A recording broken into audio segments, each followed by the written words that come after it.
This is Getting the Thread of It. It is from Literary Lapses, published in 1910 by Stephen Leacock, and I thought it was apropos. Getting the Thread of It.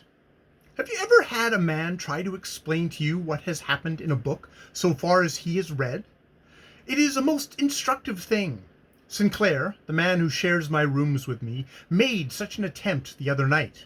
I had come in cold and tired from a walk, and found him full of excitement, with a bulky magazine in one hand and a paper cutter gripped in the other. "Say, here's a grand story," he burst out as soon as I came in. "It's great! Most fascinating thing I ever read. Wait till I read you some of it. I'll just tell you what has happened up to where I am. You'll easily catch the thread of it, and then we'll finish it together." I wasn't feeling in a very responsive mood, but saw no way to stop him, so I merely said, "All right, throw me your thread, I'll catch it." "Well," Sinclair began with great animation, this count gets this letter." "Hold on," I interrupted. "What count gets what letter?" "Oh, the count it's about, you know. He gets this letter from this Porfirio." "From which Porfirio?" "Why, Porfirio sent the letter. Don't you see? He sent it," Sinclair exclaimed a little impatiently. "Sent it through Demonio and told him to watch for him with it and kill him when he got it." "Oh, see here," I broke in. "Who is to meet who, and who is to get stabbed?" "They're going to stab Demonio." "And who brought this letter?" "Demonio." "Well now, Demonio must be a clam. What did he bring it for?" "Oh, but he doesn't know what's in it. That's just the slick part of it." And Sinclair began to snigger to himself at the thought of it. "You see, this Carlo Carlotti, the condottiere..." "Stop right there," I said. "What's a condottiere?" It's sort of a brigand. He, you understand, was in league with this Fra Fracilio." A suspicion flashed across my mind. "Look here," I said firmly, "if the scene of this story is laid in the Highlands, I refuse to call it. Call it off. Listen to it. Call it off." No, Sinclair answered quickly. "That's all right. It's laid in Italy. Time of Pius the something. He comes in, say, but he's great, so darned crafty. It's him, you know, that persuades this Franciscan." "Pause," I said. "What Franciscan?" Fra Francilio, of course," Sinclair said, snappishly. "You see, Pio tries to..." "Whoa," I said. "Who is Pio?" "Oh, hang it all. Pio is Italian. It's short for Pius. He tries to get Fra Fracilio and Carlo Carlotti, the condottiere, to steal the document from... let me see. What was he called? Oh, yes, from the Dog of Venice. So that... or... oh, no, hang it. You put me out. That's all wrong. It's the other way around. Pio wasn't clever at all. He's a regular darned fool. It's the dog that's crafty. By Jove, he's fine," Sinclair went on, warming up to the enthusiasm again. "He just does anything he wants. He makes this Demonio is one of those hirelings, you know. He's the tool of the dog.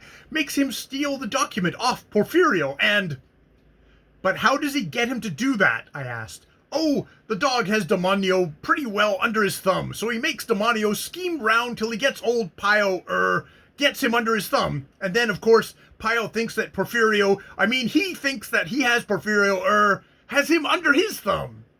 "Half a minute, Sinclair," I said. "Who did you say was under the dog's thumb?" "Demonio."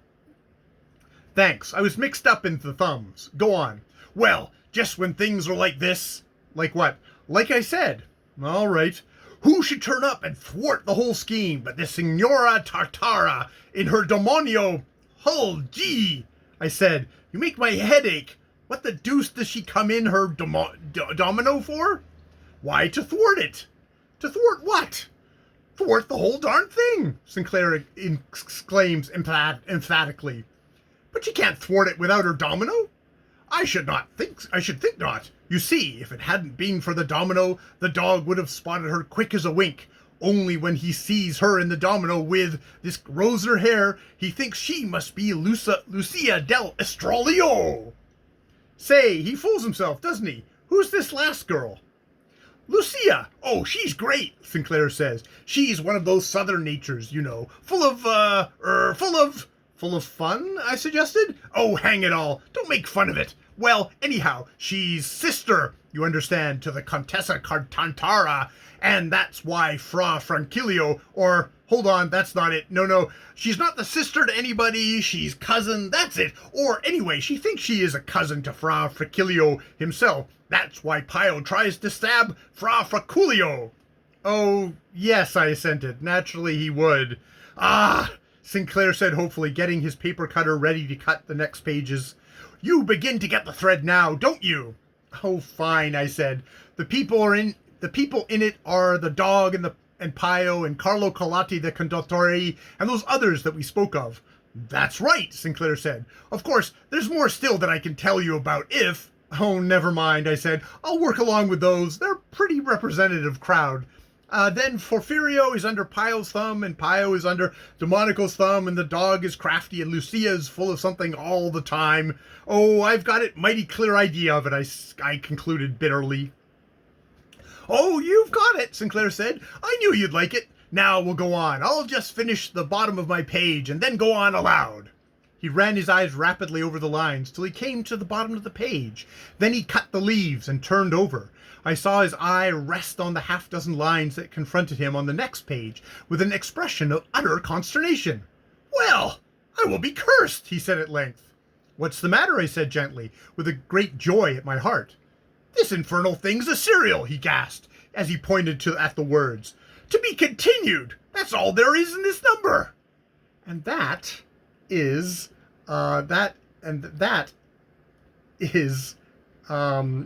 to the Thread of It by Sinclair Stevens, the humorist of note here. God damn it! Ha! So you got the thread of it.